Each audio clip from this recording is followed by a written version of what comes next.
Hey, all my Aries friends, welcome to my YouTube channel. My name is Teri Hunter. I'm an intuitive astrologer, and I'm here today with your August 2024 monthly horoscope. These horoscopes are based on whole sign Western astrology. So when I'm talking about Aries, I'm talking about Aries rising as dictating the landscape of the chart. This is also applicable to Aries sun, Aries moon, and if you have 3 or more personal planets in the sign of Aries, this video is also for you. The times and the dates that I refer to are based on the Pacific time zone, so please adjust for your location. The month starts off from my opinion, in a very tense way. We have Pluto retrograde making a square and a half up here to Jupiter. Pluto is the planet that brings upheaval because Pluto wants to remove the toxic waste in our lives, the toxic thoughts, the toxic people, the toxic dynamics. But oftentimes that toxicity has some kind of hold over us. Either it provides us with a sense of security or something that we feel that we need that we can't create for ourselves. Now we see Pluto making this aspect to Jupiter in your 3rd house. So Pluto is in your 11th house of social networks, large systems like the World Wide Web, uh, the, the space program, innovation, any kind of technological advances. It also rules rebellion, and it rules a new regime in some ways. As it looks to the future for possibilities beyond whatever is restricting the moment or the period. Now we see this square and a half to Jupiter in your 3rd house of Gemini. Yes, it rules how you think, how you speak, how you learn, how you interact with others. But here, I really believe that Jupiter is representing beliefs of the common person or the neighborhood or the community. And this square and a half is creating a tension between what I believe is possible potentially and what I fear. Pluto can rule a lot of fear because it rules death and the foreboding of it. It rules annihilation on some level. It rules criminal activity. So there is this feeling of unsuredness, and there is this square that is growing into, the square and a half is being emphasized or exaggerated by Mars's growing conjunction with Jupiter. So here is your ruling planet, Mars, wanting to war for what it believes in and warring in the neighborhood or warring with words or warring with people in the workplace. And I feel as if your awareness of this can really bring a more favorable aspect. We see that Pluto is continuing making this trine to Uranus in your 2nd house of money, of your self-confidence. I want to offer this. We in the United States have seen a lot of things in the last couple of weeks in the media that has changed, how we think, and it's thrown us off balance. This growing conjunction with Jupiter could exaggerate that feeling of being off balance and could make sort of a polarizing dynamic of people that are seeing the future in a more positive way and people who are fearful that the future is in jeopardy in some way, or their personal future is in jeopardy. So this is super powerful to be aware of. We also see that Uranus is making a square to Venus. Again, Uranus is in your 2nd house, Aries, and this square is in your 5th house of your self-worth, your self-expression. And, again, this polarization, using the United States as an example of a polarization of beliefs, we could see that within your self-expression, Aries, that you're feeling challenged with the things that are happening, not only unexpectedly and what feels like potential rebellion, it also feels as if there could be, comments on the internet, things that we post can come under a scrutiny by others. And so you might find yourself feeling that sense of scrutiny by others. We also see here that Mercury has entered your 6th house of work. It is making this square. It's now a looser square, but it's square nonetheless with a Mars in your third house of teammates, workmates, your everyday activities. I would be very cautious of how I express myself. I know personally that I kind of fall into this Switzerland place where I can see things from both sides sometimes, and that can be annoying to others who would like me to fall on one side or the other. So my point here is that there could be a very beginning of the month can be very, very tense, very unsettling, as people are looking to feel a sense of hope and a sense of security moving forward in their lives, their financial lives, their everyday lives with their children, the safety of their families, etc. Again, Gemini rules our everyday activities, our errands, our sidewalks, our roadways. So I would even be mindful of people on the road. Don't engage with the guy that's completely losing his mind, because he's going to go nuts. We also see that Saturn is in its first square to Jupiter. There will be three. This first one here in August. We will see the second when Jupiter retrogrades in December of 2024. And then when Jupiter moves forward again, we will see the square in January 2025. Saturn is in your 12th house. This could be ancestral things. The square could really bring a sense of polarization in how, when we think about Saturn in Pisces, I personally really feel that this is about anchoring in roots, building strong structures, building a strong mental house, an emotional and spiritual house with my divine team, the people who watch over me, my oversoul that sits outside of myself in this physical experience. And it could very much be in conflict with the beliefs of the everyday human walking around. And there could be a challenge. So what I'm trying to say is that the more innovative way of thinking for my Aries, these challenges are offering you an opportunity to be a peaceful warrior, to be a constructive communicator, to recognize that I think this country, personally, maybe I'm making a statement I shouldn't, was built on the idea that we are here to think freely, not to agree with each other. And so having that in the forefront of your mind will make this transit much easier for you, because as Mars, your ruling planet, moves into a tighter and tighter conjunction with Jupiter, it is going to expand the polarities of Mars, which is Mars is either the warrior that's just pissed off, or the brave one who's a more strategic. While he is aware of what's happening with himself, he is also fighting back urges, being intentional. I also want to point out that on the beginning of the month, we see Mars is in a favorable aspect to the South Node and trine aspect, and with the North Node in your first house as a sextile.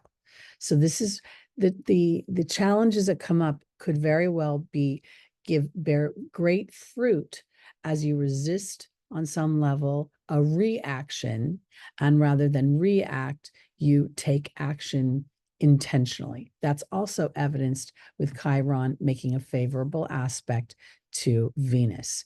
Yes, you can't see it in the beginning, because sometimes the wound that we carry is not always in our consciousness. Yes, we have many, many wounds, but the platform of the wounds, the foundation of the wound this is what could potentially be what you could be sitting on. And Venus representing my self-worth, representing my creativity, representing the potential for me to feel a sense of receiving things. There's an opportunity to have this Chiron transformed here, where the wound becomes a gift, not because it is released or it has been eradicated, but rather it has been integrated and it has created wisdom and understanding. That's just the beginning of the month. All right, let's go to the new moon which will be at 4:13 a.m. Pacific time.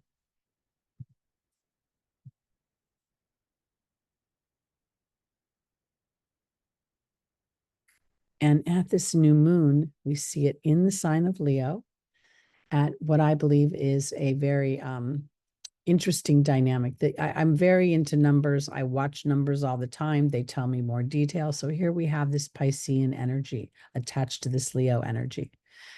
Pisces is very creative. Leo is very creative. This is an opportunity to really plant the seeds for something very powerful. And I want to offer it this way, because while we experience that square and a half initially, from Pluto to Jupiter, now we see the new moon making a favorable aspect to both Jupiter and Mars, which is an opportunity to renovate my beliefs. And this is not about abandoning a belief or abandoning an opportunity or abandoning something, but rather stepping up and integrating the various levels of growth within it. I also want to bring up that Jupiter rules business and commerce. And in the modern times, I think influencing and, posting on the internet. So here you may see, as you plant the seeds for this new experience, what do I want in the way of my self-expression? You could see yourself feeling a stronger sense of confidence as you have mastered, or rather, let me say this. Awareness is in many ways a mastering. So while we can have a reaction to something, I want to hit that wall, I want to yell at that person, the awareness that that's not constructive is where the wisdom lives. And the lack of taking action on that initial response and then choosing your action is where these sextiles live, and this trine to the North Node is in your first house. An opportunity to feel your own growth, your own intention, and your own awareness. And thereby, we could see things transforming in ways that other people think are magical. So I think this is a really powerful new moon. We'll see later that day, Venus here at 29 degrees will move into Virgo. She's technically in fall in Virgo, which means she's in the opposite sign of her exaltation. So she's not the sexiest here. She's quite practical. She's quite service oriented. But here, before that happens, here at the new moon, we see that Venus is at 29 degrees, and she's making a quincunx to both Neptune and to Pluto. If this was a natal chart, we would call that a yod. And the yod is the finger of God. So I believe for my Aries that the conjunction between Jupiter and Mars in your third house is actually very powerful for some transformation for you. Neptune is hovering on the beginning of your first house. It's retrograding back into your 12th house.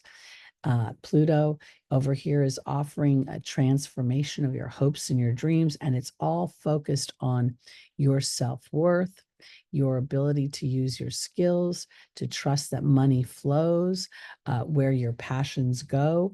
And as Venus moves into Virgo, your sixth house, this will be about starting to apply those principles within your work dynamic. Here we see that Mercury is in your sixth house. Mercury is not only in rulership, it's an exaltation in Virgo. So it's extra strong here, offering a real opportunity to look at how your mind may have been, how you may react to certain stimuli, certain information that comes through. And at the same time, this awareness of wanting to be more intentional about how you proceed within your own thoughts. It doesn't even have to be how you communicate with other humans, but the self-talk. As we move further and further into the Aquarian age, which I believe is Pluto's entry into Aquarius for the next 20 years. So we're going backwards here in your 10th house to look at breaking up old structures, old, ideas of what's expected of you, your reputation, how you proceed with your ambitions. And this blind side here, this quincunx, is sort of where we don't know why we're not getting along. That's kind of how I want to put this quincunx. And what it is, it's Mars is wanting to take action versus sitting in an awareness of the being energy before taking action. So this quincunx and the full moon is giving an opportunity for Aries to plant the seeds for new awarenesses, to expand their business, their influence, their reach, to a worldwide stage through potentially the transformation of their own wounds, which would be the rebirth, the death of your dark side, for lack of a better term, and the rebirth of your fluid gray side, because we don't want to be white, we don't want to be black, we want to be somewhere in the middle of the hues of our lives. And I'm talking about the spectrum of light, meaning black is darkness, white is too much light. Now we have this very spiritual 29 degrees awareness of my thoughts. The 29 reduces down to an 11. We see that evidenced here with Venus at the same time as the full moon. So I think that this is super, super powerful for starting to understand that sometimes my mind will not be able to understand what my heart knows. And following my heart may feel illogical. It may feel unrealistic. And yet, as I practice and I watch how I'm thinking and I watch myself talk and I make sure it's aligned to what I want to experience, not where I've been, this is an extremely powerful opportunity in this new moon. All of these dynamics are extremely powerful right now. Okay. And we still haven't gotten out of the first week of the month because we are going to see later in the day. Let me go at about, let's see if I think it's about, I'm going to go 2 o'clock because now Mercury is going to retrograde. Has Mercury? No, Mercury has not retrograded yet. I didn't put the time. Let me look. Let me go a little further in the day. Let me try 6 p.m. Okay, let's go very late in the day. Pardon me. I should have checked this before. I'll do 10 p.m. Yes, okay, so Mercury has now entered its retrograde period. So it will be late in the day on the 4th. So we've had the new moon on the 4th. We've had Venus now move into Virgo, and Mercury is going retrograde and going to go right past Venus, revisiting the conversation about how do I really feel about myself, my abilities, my potentials in life.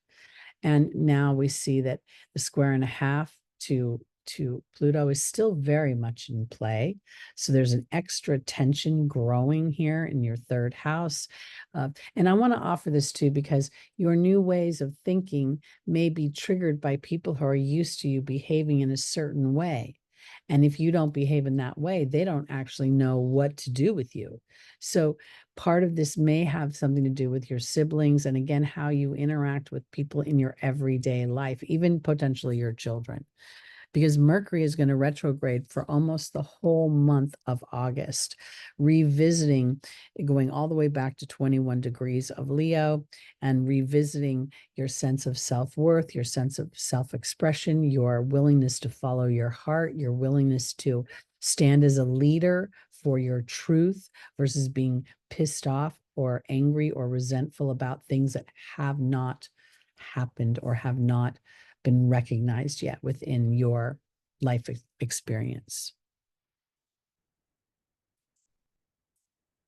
We see on the 14th that, let's go to the 14th, because all of these, everything I've been talking about within the first week of the month is in play for the first 2 weeks of the month. So we'll be feeling this sort of in waves.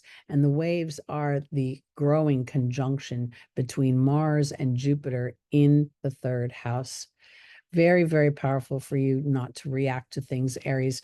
Your natural instinct to fight could get you in a lot of hot water at this time. So be mindful just for yourself, not for anybody else. All right, I'm going back to 12 o'clock. So we see on the 14th, the conjunction is exact. And interestingly enough, at this time, making almost an exact conjunction. I guess if I'd gone a little earlier in the day, it would be. So it could be a very emotional day where you feel a lot of opposition. We see Venus is at 11 degrees now of Virgo. So I want to emphasize that thoughts are things, your awareness of those thoughts, your awareness that you have an imprint. It isn't about trying to get rid of the imprint. It's more about trying to recognize it and then make a choice beyond the imprint. We also see that we have a T-square at this time between the moon, Saturn, and Jupiter and Mars. This could be very much bringing up some emotional old history for you. Saturn rules history in the 12th house is history. It's an ancestral history. We see the moon is in your 9th house of beliefs. You know, you're moving emotionally, moving into new territory, foreign lands, new beliefs, new philosophies, and they could be very much in opposition with how people have perceived you up until now. So guess what I'm trying to emphasize is that if you look outside of yourself for validation that you have evolved, then I think you're going to be potentially disappointed that this is an interior job. This is you allowing you to take in through some sort of disruptive experiences, taking in what you know about yourself and applauding yourself at this time. This is going to be very tense. And I wonder if this isn't around the Democratic convention. I don't know the dates, but I do know it's in August. And I do know that the Kamala Harris will be announcing her running mate. So there could be a polarization for people around the world about thoughts about the United States and what's going on within the presidential election time. So again, be mindful of, people that already irritate you. I would just ignore, or not ignore, but I try to stay away from it this time. Mind you, we're halfway through the month and we're still feeling this square and a half between Jupiter and Pluto. This is the strongest energy throughout the month.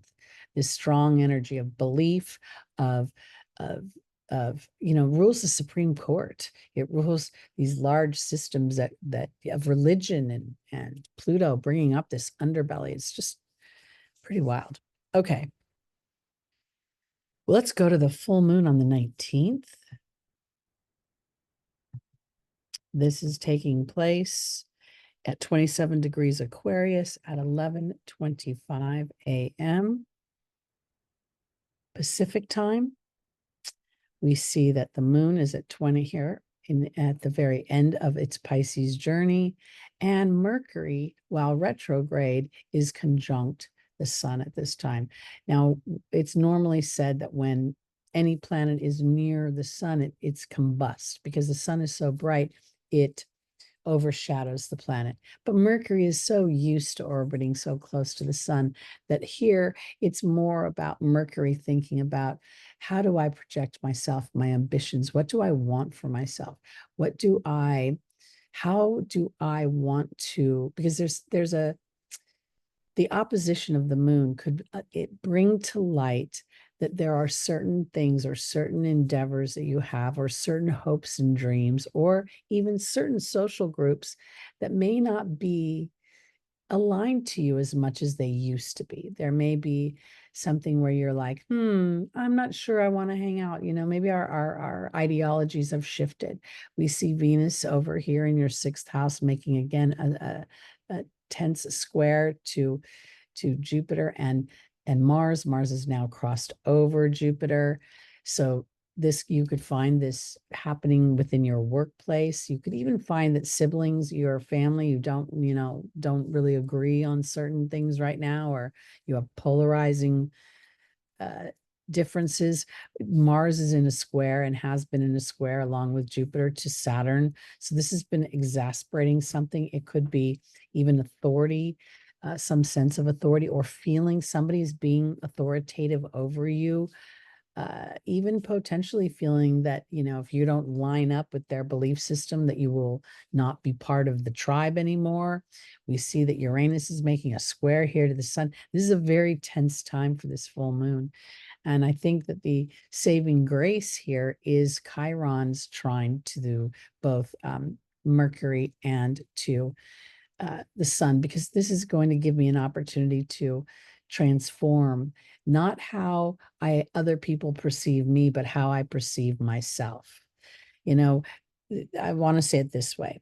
Sometimes as we age, we see ourselves going from one de sometimes we do destructive things, self-destructive things. And I think that this transit is giving you an opportunity to see where you're not behaving in a self-destructive way, but rather allowing yourself to either remove yourself from a situation or you just don't engage. Again, I feel this like weird hand of God. This, I know it's a quincunxes to let me just go up here. This Pluto and Neptune being very spiritual, really engaging. People may not see your spirituality. They may be practical and thinking in very Virgonian ways. Even though Mercury is in Leo, could be looking for practicality, logic here. And I think it's bringing up an underbelly. I remember when I was in my 30s, my father said something to me that I could not believe came out of his mouth. It was actually a very bigoted thing. And I never knew that my father had those thoughts because he always hid them. And that could be something that happens here with Neptune. There's fog, there's deception sometimes, and you may be blindsided by somebody who thinks something so wildly different than you or behaves in a way that's so wildly different than you. That's this square to the sun from Uranus in your second house. It just could be I just think the whole month is very, very strange and odd in many ways because it feels like it illuminates things that come out of nowhere. Like I couldn't see them coming. That's how I want to put it. And this T square from Venus to Saturn over here to Jupiter and Mars. Let me see if I can get that up. Yeah. So we see an opposition between Venus and Saturn. So here's your 12th house and your 6th house. And while Venus loves Pisces, here she is in fall. She's not strong here. She's practical. She's a little less, she's more thinking about other people than she is her own comfort, her own luxury.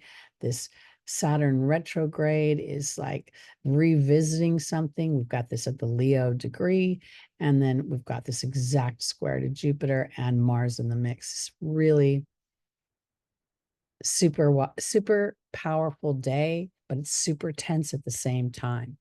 And I think that those that are standing in awareness will benefit, hence that Chiron trine to the sun and retrograde Mercury. And yet at the same time, I expect most people to be unconscious about it. So let's go on to the 22nd.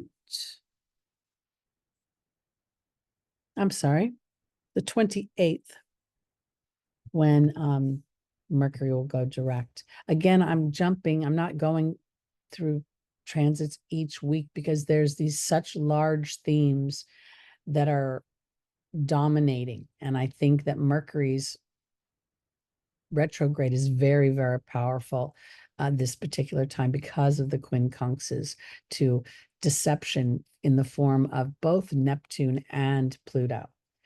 While Pluto is very transformational and Neptune can be very spiritual, can be very challenging dynamics to both.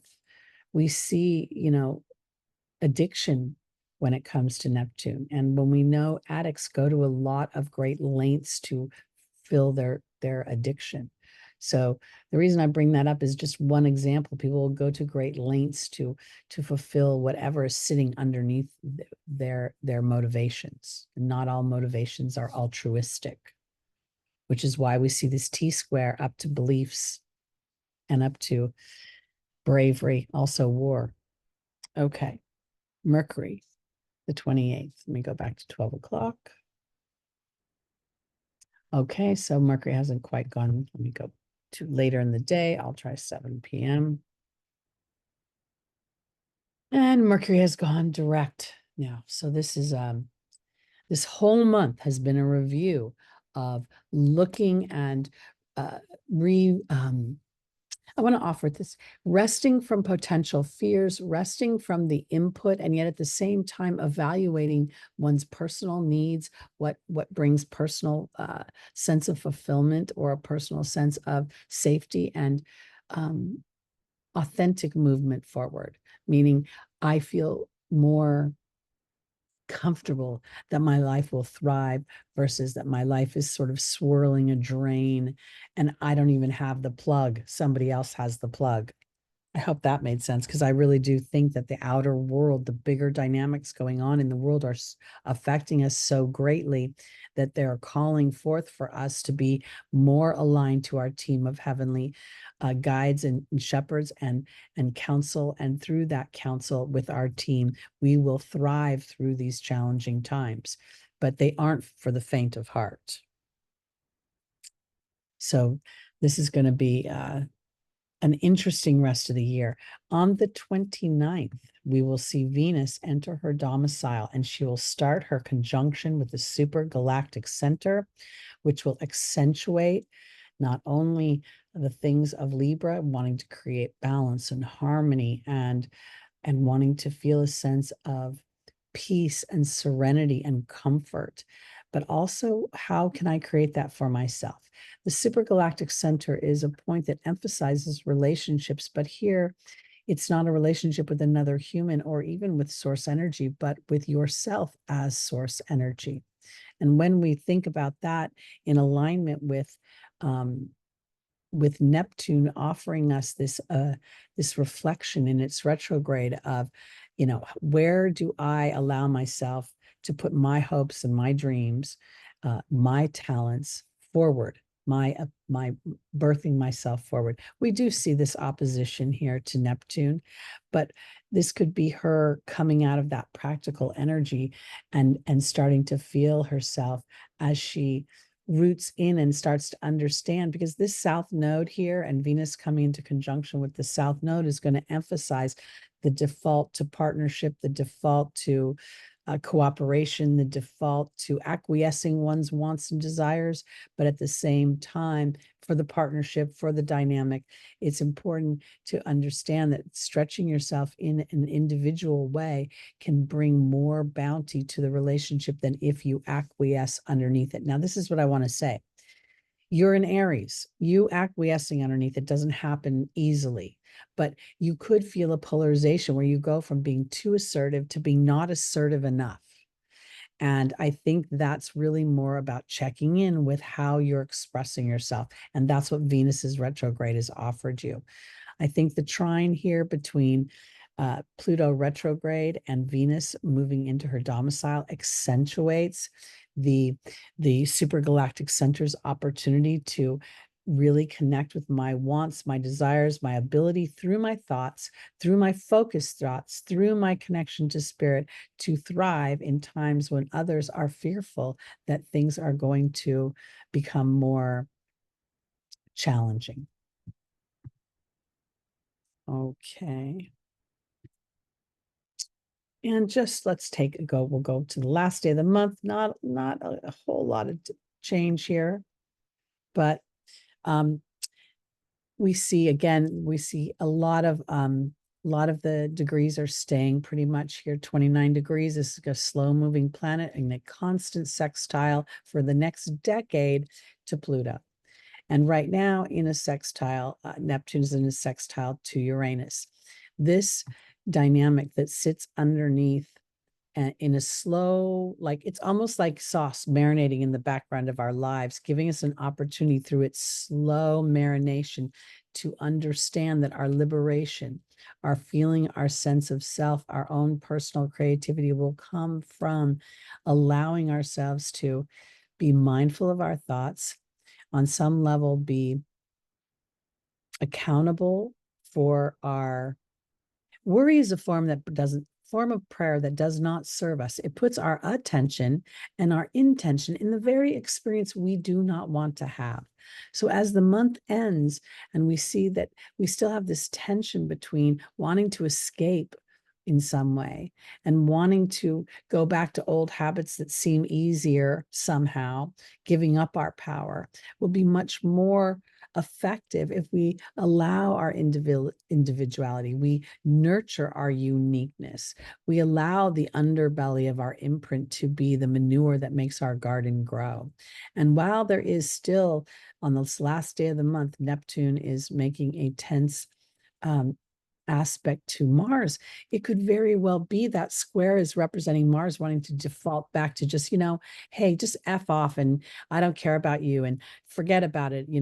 There's a weird, Mars can sometimes think they can cut people off, but oftentimes those people will circle back around. So here, this tension could be inside yourself as you're aware of your old habitual way of being, but now you want to implement something different.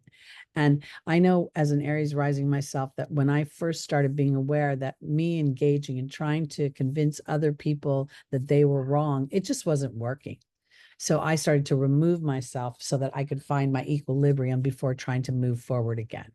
This is the theme of August, is for Aries to recognize their power, to see how they can be hot-headed, and yet does that serve the situation? Because if it serves the situation, absolutely pull the trigger.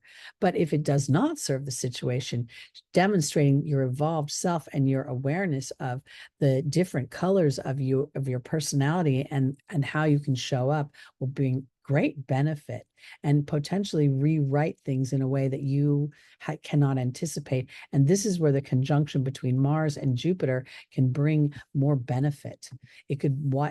This awareness, as Mars spends the whole month in conversation basically with Jupiter, this could really bring about a transformation within your everyday life, or at least start to show the capacity for that moving forward. All right, that's it for me for the month. There's so much going on. We are in such amazingly transformational times, and transformation is always a bit of a challenge. We've got to demolition all the things that aren't working and then start to rebuild the framework. And that's what we're doing within our minds and within our physical experience. So thank you for listening. Thank you for watching. If you'd like to join me Sunday mornings, we do a live show where we get the angels' advice and we look at the transits for the week ahead and go over them. So Aries, have a lovely August. I'm sending lots of love out to you, that you will feel peace and harmony during these very transformational days ahead. All right, see you soon.